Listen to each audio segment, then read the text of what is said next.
Okay guys, I did some more work to the Mandalorian figures the other day and I completely forgot to record it. So here's a recap of what I've done. I finished up this side of the shoulder armor. As you can see, and I also painted it with this pen, this liquid chrome pen by Molotov. Gives a nice reflective finish. So I highly recommend this. This is really cool stuff. If you're ever painting something really chrome or metallic looking, it gives off a really good chrome, almost chrome-like finish. So that's what I did to the shoulder plate here, shoulder armor. And before I did that, you know, I didn't show attaching the bottom pieces of these flanges here, and I used some putty to fill in the gaps. I grinded down the sides and the bottom and around, left the middle one, that way it would stick out taller, and I grinded the side ones down a little bit and sanded on them, and then painted it with the pen. And I also did the bottom leg here as a test run. So I think it turned out pretty good. And also I painted the upper body. I went with Tester's gunmetal flat, and I've had this, you know, it's been here for a while, so it was kind of thick, so I used some thinner to kind of thin it down, and I might have used a little too much because in some parts it's come out real glossy. It's supposed to be flat, and it's still kind of sticky. I painted this yesterday or the day before, and it's still kind of sticky there. So and it's supposed to be real flat, and as you can see, it's got this gloss sheen to it, so I'm not happy with that. So I might have to buy a fresh little jar of gunmetal and go over this again, because I don't want the fabric. This is supposed to be as undergarments, and I don't want the, you know, it to be shiny and glossy. It should be flat, and that would make great contrast with this armor when I get all the armor done. Now, as far as this other shoulder armor, the armor piece popped off, but I've been working on that, and I've got it at the same state that this one was before. I got all the flanges on there, and I put some putty on there to tie them all together, and I'm ready to kind of grind it down, sand it down, and make it and smooth it out.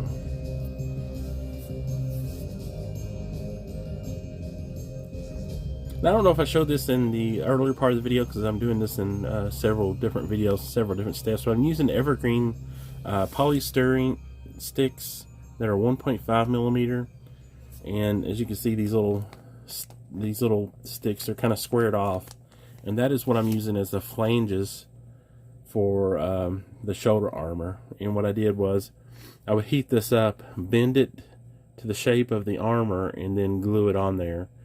And then I used the putty, this white putty, to fill in the gaps and build it, and kind of build up the corners a little bit, because it's not exactly movie or screen accurate, because his armor, his new shoulder armor, comes down and comes at an angle like this, and it's like angled at the corners.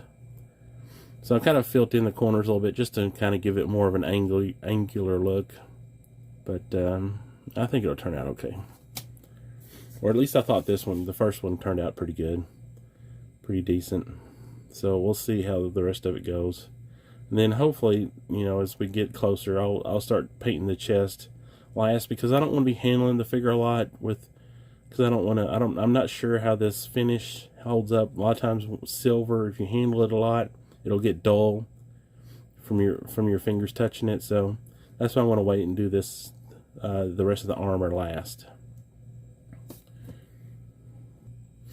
Okay, so I've got a Dremel tool here, and with a sander bit on it.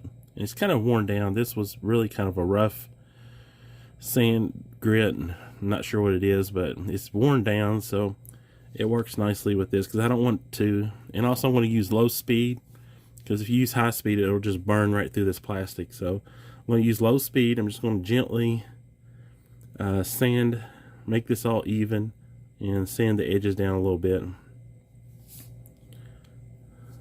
And it's going to be kind of difficult to fit. I'm hoping that I can film this at the same time, so I'll give it a try.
Okay, I finished grinding it down for the most part, and as you can see, it's kind of notchy in different places. So what you want to do is you want to get some sandpaper, and you want to go over and sand this down and smooth it out and make it everything as even as possible. So that's what I'm going to do now. I want to use this sanding film, and I'm just going to go on the edges especially and sand them down and make them smooth and even, because the grinding wheel and the Dremel tool, you know, kind of cuts in, and if you bear down, it'll melt the plastic. So I went across it real lightly, but it still leaves these divots in the plastic as you're cutting, or as you're trying to cut that down. So you use the sandpaper and just cut it down some more and smooth it all out, try to make it look as best as possible.